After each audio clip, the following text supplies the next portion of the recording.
Hello students, myself Dr. Sunita Agrawal, Assistant Professor Sociology, Government PG College Kurud से। आज मैं आपके साथ MA सोशलॉजी के फर्स्ट सेमेस्टर के पेपर क्लासिकल सोशलॉजिकल ट्रेडिशन के यूनिट फर्स्ट के अंतर्गत औद्योगिक क्रांति और उत्पादन के नए तरीकों का समाज एवं अर्थव्यवस्था पर प्रभाव पर चर्चा करूंगी। सबसे पहले हम बात करेंगे औद्योगिक क्रांति क्या है और इस शब्द का प्रयोग किस रूप में किया गया। 1750 से 1850 के बीच जब ब्रिटिश उद्योग जगत में परिवर्तन हो रहे थे, उस समय औद्योगिक क्रांति शब्द का प्रयोग किया जाने लगा। औद्योगिक क्रांति का सूत्रपात वस्त्र उद्योग के मशीनीकरण से प्रारंभ हुआ। औद्योगिक क्रांति शब्द का सर्वप्रथम प्रयोग अर्नाल्ड डायनबी ने अपनी पुस्तक lecture on the industrial revolution in England में सन 1844 में किया था। औद्योगिक क्रांति का तात्पर्य क्या है? उत्पादन हेतु जब मशीनों की उत्पादन शक्ति का प्रयोग करते हैं, अर्थात मनुष्य उत्पादन के प्राचीन तरीकों को छोड़कर बड़ी मात्रा में बड़े बड़े कारखानों में वस्तुओं का उत्पादन करने लगता है, तब औद्योगिक क्रांति शब्द का प्रयोग किया जाता है। वाष्प की शक्ति के उपयोग के द्वारा शक्ति चलित मशीनों से वस्त्र उद्योग में क्रांति आई। सबसे पहले वाष्प की शक्ति का प्रयोग वस्त्र उद्योग में उत्पादन करने के लिए किया जाने लगा। बड़े स्तर पर उत्पादन होने के कारण अंतर्राष्ट्रीय व्यापार प्रारंभ हो गया, क्योंकि उत्पादन ज़्यादा हुआ तो हमने उत्पादित वस्तुओं का निर्यात करना प्रारंभ कर दिया। नवीन औद्योगिक प्रणाली की उत्पत्ति हुई इंग्लैंड में और वह विश्व के अन्य देशों में भी फैल गई। औद्योगिक क्रांति के प्रमुख कारण क्या थे? लौह निर्माण में भी क्रांति आई, क्योंकि जब इंडस्ट्री लगानी थी तो उस इंडस्ट्री के लिए लोहे की आवश्यकता थी, लोहे के उपकरणों की आवश्यकता थी। तो लोहे के उपकरणों की या उसकी आवश्यकता की पूर्ति के लिए लौह निर्माण में भी क्रांति आई या लौह निर्माण किए जाना प्रारंभ किया गया। वस्त्र उद्योग में वाष्प शक्ति का उपयोग होने लगा। जहां परंपरागत समय में वस्त्रों का कार्य हाथों से हो रहा था या परंपरागत मशीनों के माध्यम से, परंपरागत यंत्रों के माध्यम से उत्पादन कार्य हो रहा था, कताई का, बुनाई का कार्य हाथों से किया जा रहा था, वहाँ वाष्प चलित मशीनों के माध्यम से सबसे पहले सूती उद्योग में और फिर रेशमी और ऊनी वस्त्रों के उत्पादन के लिए भी वाष्प चलित मशीनों का उपयोग की प्रवृत्ति में विकास हुआ। इंजीनियरिंग का विकास कि जब इंडस्ट्री लगी तो उस इंडस्ट्री को कैसे संचालित किया जाएगा, उसका किस तरह से उसको मेंटेन किया जाएगा, तो उसके लिए एक ऐसे बुद्धिजीवी वर्ग की आवश्यकता थी जो इस यंत्रों को समझ सके। तो इंजीनियरिंग क्षेत्रों में भी एक विकास हुआ, जिससे इंडस्ट्री को बनाए रखने वाले एक समूह को विकसित किया गया। उस क्षेत्र के यंत्र से संबंधित ज्ञान वाले समूह को भी विकसित किया गया। कोयले उद्योग का विकास हुआ, क्योंकि कोई भी मशीन जब उस समय चलती थी तो उसमें जिस शक्ति की आवश्यकता होती थी, ऊर्जा शक्ति की आवश्यकता होती थी, वो ऊर्जा शक्ति कोयलों के माध्यम से प्राप्त की जाती थी। तो इंडस्ट्री तक कोयला पहुंचाने के लिए कोयला उद्योग का विकास हुआ। रासायनिक उद्योगों का विकास, जो वस्त्र उद्योग में जब मशीनीकरण आया तो वस्त्रों की रंगाई और प्रिंटिंग के लिए एक अलग प्रकार के केमिकल्स रंग की आवश्यकता थी। अब ये रंग कहाँ से प्राप्त होंगे? तो उस रंग को निर्मित करने वाले रासायनिक उद्योगों का विकास प्रारंभ हुआ। यातायात के साधनों में विकास, जब हम कहते हैं वाष्प चलित इंजन का जो निर्माण हुआ, वो वाष्प शक्ति को जब हमने बनाया तो उससे चलने वाले यातायात के साधनों को विकसित किया। और एक और कारण ये था कि जिस क्षेत्र में इंडस्ट्री लगती थी वहाँ तक कच्चा माल पहुँचाने के लिए भी यातायात की आवश्यकता महसूस की गई, इसलिए यातायात के क्षेत्र में भी एक क्रांति आई और यातायात के संसाधनों का विकास हुआ।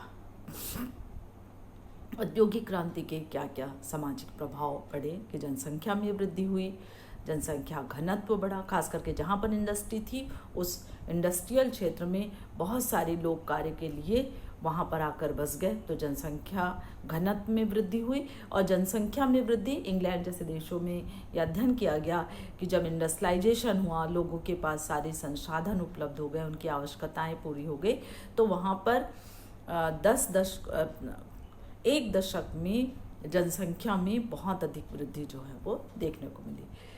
परंपराओं में परिवर्तन, हमारे जो परंपरागत कार्य करने के तरीके थे, हमारी रीति रिवाज, प्रथाएं, परंपराएं, सब चीज़ों पर इंडस्ट्रियलाइजेशन का प्रभाव पड़ा, जिसके संदर्भ में कहा जाता है कि जिसने इंडस्ट्रियलाइजेशन लाया होगा उसने भी कभी कल्पना नहीं की गई थी कि उसका इतना ज़्यादा प्रभाव जो है पूरी हमारी सामाजिक व्यवस्था पर पड़ेगी। तो हमारी परंपराओं पर उसका प्रभाव पड़ा। संयुक्त परिवार प्रथा का विघटन हुआ। जो गाँव में लोग संयुक्त परिवार में रहते थे वो इंडस्ट्रियल क्षेत्र में जाकर कार्य की तलाश में अपने एकाकी परिवार को लेकर आकर वो बस गए। तो धीरे धीरे जो संयुक्त परिवार गांव में रहता था वो कुछ परिवार के सदस्य शहर में रह गए और कुछ गांव में रह गए। इस तरह से एकाकी परिवार की प्रवृत्ति में वृद्धि हुई। स्त्रियों की स्थिति में सुधार हुआ। जहां संयुक्त परिवार व्यवस्था में कहीं स्त्रियों को शिक्षा से वंचित किया जाता था, तो जब शहर की ओर आई तो स्त्री शिक्षा के प्रति प्रवृत्ति बढ़ी, स्त्रियों को कार्य करने का अवसर मिला। आर्थिक, राजनीतिक सभी क्षेत्रों में उनको अवसर जो है वो मिलने लगा। तो स्त्रियों की जो परंपरागत समाज में जो स्थिति थी उससे इंडस्ट्रियलाइजेशन के फलस्वरूप उनकी सामाजिक स्थिति में भी और आर्थिक स्थिति में भी सुधार आया। नैतिकता में गिरावट, एक ये प्रभाव ये भी रहा कि जो नगरीकरण आया, औद्योगिकरण के कारण जो नगरीकरण आया उससे बहुत सारे अपराध बढ़े, भ्रष्टाचार बढ़े, व्यभिचार बढ़ा, शराबवृत्ति बढ़ी। तो इस तरह से बाल अपराध बढ़े। तो नगरीकरण और औद्योगिकरण के कारण नैतिकता में भी गिरावट जो है वो देखने को मिली। आवश्यकताओं में वृद्धि, लोगों की आवश्यकताएं जो हैं वो बढ़ती गई, क्योंकि जब इंडस्ट्रियलाइजेशन हुआ तो बहुत सारी वस्तुएं का उत्पादन हुआ और मनुष्य ने उनका उपभोग जो है वो प्रारंभ कर दिया। यानी जैसे जैसे नवीन उत्पादन की वस्तु आए, व्यक्तियों ने उस वस्तुओं का उपभोग करना प्रारंभ किया, तो लोगों की आवश्यकताएं और लगातार बढ़ने लगी। मध्यम वर्ग का विदय, जब कोई इंडस्ट्री लगती है तो 2 चीज़ें बहुत महत्वपूर्ण होती हैं। एक तो पूंजी की आवश्यकता होती है, दूसरी बुद्धि की आवश्यकता होती है। तो जिनके पास बुद्धि और पूंजी दोनों थी, उन्होंने इंडस्ट्रियल क्षेत्र में कदम रखा और इस प्रकार से एक नए मध्यम वर्ग का उदय हुआ। श्रमिकों के महत्व में कमी, क्योंकि अब इंडस्ट्रियलाइजेशन के फलस्वरूप अधिकांश कार्य मशीनों के द्वारा किए जाते थे। तो हमने जहाँ पर इंडस्ट्री लाई वहाँ पर श्रमिकों की संख्या में कमी करना शुरू कर दिया। तो मशीनों का महत्व बढ़ गया और श्रमिकों का महत्व जो है वो कम हो गया।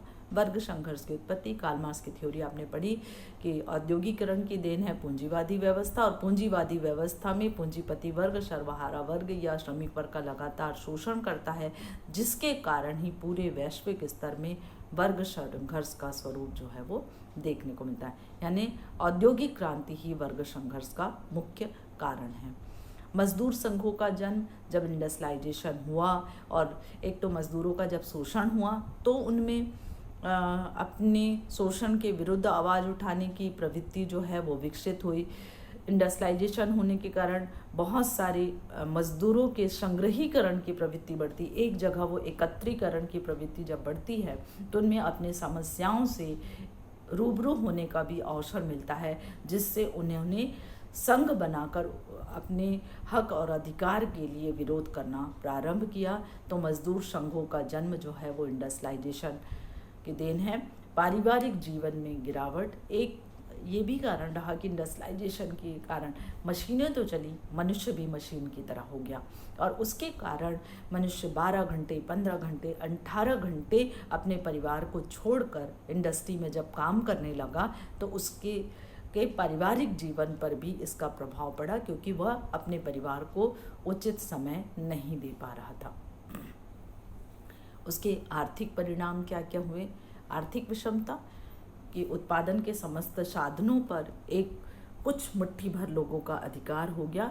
तो कुछ लोगों के पास बहुत ज़्यादा धन था और कुछ के पास धन की बहुत अधिक कमी थी।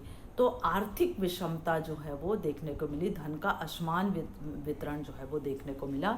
श्रमिक वर्ग का उदय हुआ कि जहाँ इंडस्ट्री लगी वहाँ पर इंडस्ट्री में काम करने वाले श्रमिकों की आवश्यकता हुई, तो जो कृषक थे वे अपने मूलभूत कार्य को छोड़कर इंडस्ट्री में आकर कार्य करने लगे। तो एक बहुत बड़े श्रमिक वर्ग का उदय हुआ। समाजवादी विचारधारा का भी उदय हुआ। जैसे कार्ल मार्क्स ने जब वर्ग संघर्ष के सिद्धांत को बताया तो उन्होंने कहा कि एक दिन श्रमिक वर्ग जो है वो पूंजीवादी व्यवस्था को समाप्त कर देगा और वहाँ पर समाजवाद आएगा। तो इस तरह से श्रमिकों की हक की बात करने वाले लोगों का या बुद्धिजीवी वर्ग का जन्म हुआ, जिन्होंने समाजवादी विचारधारा को लेकर आए। वह भी एक नई व्यवस्था का जन्म है। उद्योगों की रूपरेखा में परिवर्तन आया। जो परंपरागत उद्योग थे वे आधुनिक उद्योगों में परिणित हो गए। कुटीर उद्योग समाप्त हो गए, मशीनीकरण हो गया, बृहद पैमाने पर उत्पादन का कार्य जो है वो होने लगा। तो उद्योगों का स्वरूप बदल गया। अंतर्राष्ट्रीय व्यापार की मात्रा, प्रकृति और दिशाओं में परिवर्तन। जब उत्पादन ज़्यादा हुआ तो उत्पादित वस्तुओं को निर्यात करने की आवश्यकता हुई, तो अंतर्राष्ट्रीय स्तर पर व्यापार को प्रोत्साहन मिला। साथ ही साथ आयात भी किया जाने लगा, क्योंकि कच्चा माल और अन्य वस्तुएं जो आवश्यक थी वो हमने दूसरे क्षेत्रों से मंगाना शुरू कर दिया। तो इस तरह के अंतर्राष्ट्रीय व्यापार की प्रवृत्ति में विकास होने लगा। उद्योगों के स्थानीयकरण में परिवर्तन आया। पहले जहाँ पर इंडस्ट्री शहरी क्षेत्रों में लग रही थी, अब लोगों ने सोचा कि इंडस्ट्री कहाँ पर लगाई जाए, तो इंडस्ट्री ऐसे जगह पे लगाई जाए जहाँ पर कच्चा माल आसानी से मिल जाए, श्रमिक आसानी से मिल जाए और यातायात व्यवस्था पर जो अधिकतम खर्च करना था उस खर्च को कम किया जाए। ये प्रवृत्ति ने उद्योगों को स्थानीय क्षेत्रों में लगाने की प्रवृत्ति का विकास किया। तेजी मंदी का प्रादुर्भाव हुआ।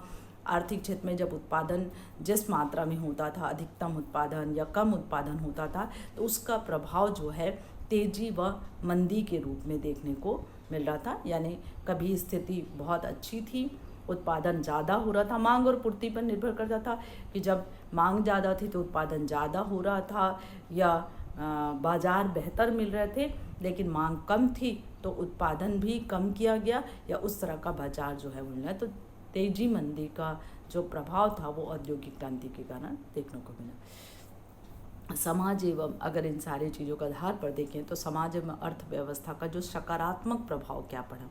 एक तो व्यावसायिक प्रगति हुई, नए नए व्यवसाय खुल जाए, लोगों को अवसर मिला, तो व्यावसायिक क्षेत्र में प्रगति हुई, नगरीकरण का विकास हुआ, राष्ट्रीय आय में वृद्धि, व्यक्तिगत आय में तो वृद्धि हुई, लेकिन इंडस्ट्रियलाइजेशन के कारण राष्ट्रीय आय में भी वृद्धि हुई। उच्च जीवन स्तर, अब हमें हमारी आवश्यकता की अधिकतम वस्तुएं मिल गई। जब हमारी राष्ट्रीय आय के साथ साथ व्यक्तिगत आय बढ़ी तो आय के बढ़ने के कारण जो हमारा जीवन स्तर था वो भी बेहतर हो गया।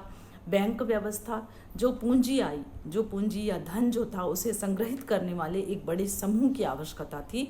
तो इंडस्ट्रियलाइजेशन के फलस्वरूप हमने एक नवीन प्रकार की बैंकिंग व्यवस्था को निर्मित किया जो हमारी पूंजी को क्या कर सके, संग्रहित कर सके। मजदूरों को भी लाभ हुआ। इंडस्ट्रियलाइजेशन होने के फलस्वरूप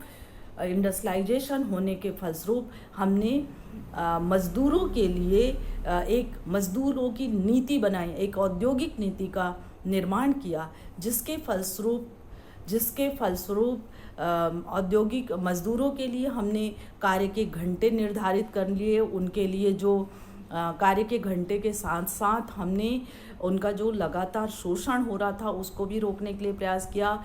उनकी जो बेसिक नीड थी वो फैक्ट्री के अंदर पूरी होनी चाहिए, इसकी भी व्यवस्था हमने की। उसकी आय में भी वृद्धि हुई। कोई भी जो पूंजीपति वर्ग है वो मजदूरों का कम धन देकर वह उससे कार्य नहीं ले सकता था, यानी उन्हें हमने अधिकतम जो एक निर्धारित उनके लिए मजदूरी निर्धारित थी वो निर्धारित मजदूरी ही उन्हें दिया जा रहा था, या उनके काम के घंटे निर्धारित हुए, उनकी मजदूरी निर्धारित की गई, या उनके लिए जो वातावरण, जो फैक्ट्री के अंदर एक स्वच्छ वातावरण है, वो सुविधाएं फैक्ट्री के अंदर उपलब्ध कराने की बात जो है वो आई। तो मजदूरों को भी इस इंडस्ट्रियलाइजेशन या इस प्रकार की एक नवीन जो व्यवस्था आई उसका प्रभाव जो है वो पड़ा। समाज इंडस्ट्रियलाइजेशन का समाज एवं अर्थव्यवस्था पर क्या क्या नकारात्मक प्रभाव पड़ा। पहली चीज़ है गृह उद्योग या कुटीर उद्योगों का पतन हुआ। उत्पादन का कार्य क्योंकि बड़े पैमाने पर हुआ, बड़े उद्योगपतियों ने उत्पादन का सारा जो अधिकार था वो अपने हाथों में ले लिया, इसलिए छोटे कुटीर उद्योग थे वो धीरे धीरे क्या होने लगे, समाप्त होने लगे। बेरोजगारी बढ़ी क्योंकि जब अधिकांश कार्य मशीनों के द्वारा हो रहा था तो हमने श्रमिकों से कार्य लेना जो है या श्रमिकों की छटनी करना शुरू कर दिया, तो बहुत सारे जो श्रमिक थे वो क्या हो गए, बेरोजगार हो गए। महिला तथा बाल श्रम में वृद्धि हुई। श्रमिकों को जितना वेतन या जितना पारिश्रमिक मिल रहा था वो कम पड़ रहा था, तो उन्होंने उन फैक्ट्रियों में अपने परिवार की महिलाओं को या बच्चों को भी श्रम करने के लिए ले जाना शुरू कर दिया। तो महिला और बाल श्रम की प्रवृत्ति में विकास हुआ। काम की बुरी दशाएं, जो औद्योगिक नियम तो बने, लेकिन बहुत सारी जो इंडस्ट्री है उसके अंदर का जो वातावरण है, कार्य करने की जो दशाएं हैं वह ऐसी हैं जहाँ पर स्वस्थ वायु नहीं है, प्रकाश नहीं है। ऐसी असुविधाओं के बीच श्रमिक जो है वो कार्य करने के लिए बाध्य हैं। वो उसकी मजबूरी है कि उस क्षेत्रों में कार्य कर रहा है। यानी बहुत सारी फैक्ट्री जो पर्सनल मैनेजमेंट डिपार्टमेंट है वो उस डिपार्टमेंट को नहीं निर्माण कर पाया है, या उनको स्वास्थ्य सुविधाएं वो उपलब्ध नहीं कर पा रहा है। अगर कोई दुर्घटना हो रही है तो उनके लिए उस तरह की बीमा योजनाओं की भी कमी है, तो काम की बुरी दशाएं हैं। उस बीच मजदूर जो है वो कार्य करने के लिए बाध्य हैं। पारिवारिक विघटन, पहला यही था कि संयुक्त परिवार की जगह एकाकी परिवार आ रहा है, और एकाकी परिवार के साथ साथ जहाँ पर नैतिकता में जो गिरावट आ रही है उससे भी परिवार में विघटन देखने को मिल रहा है। और इस तरह से बहुत सारी सामाजिक समस्याओं का जन्म जो है वो इंडस्ट्रियलाइजेशन की, बहुत सारी जितनी बुराइयां समाज में दिखाई दे रही हैं वो सारी इंडस्ट्रियलाइजेशन के कारण हो रही हैं। तो आपने देखा कि औद्योगिकरण का समाज और अर्थव्यवस्था, औद्योगिक क्रांति तो आई लेकिन उसका प्रभाव हमारी सामाजिक और आर्थिक व्यवस्था पर किस प्रकार से पड़ा। Thank you for watching this video.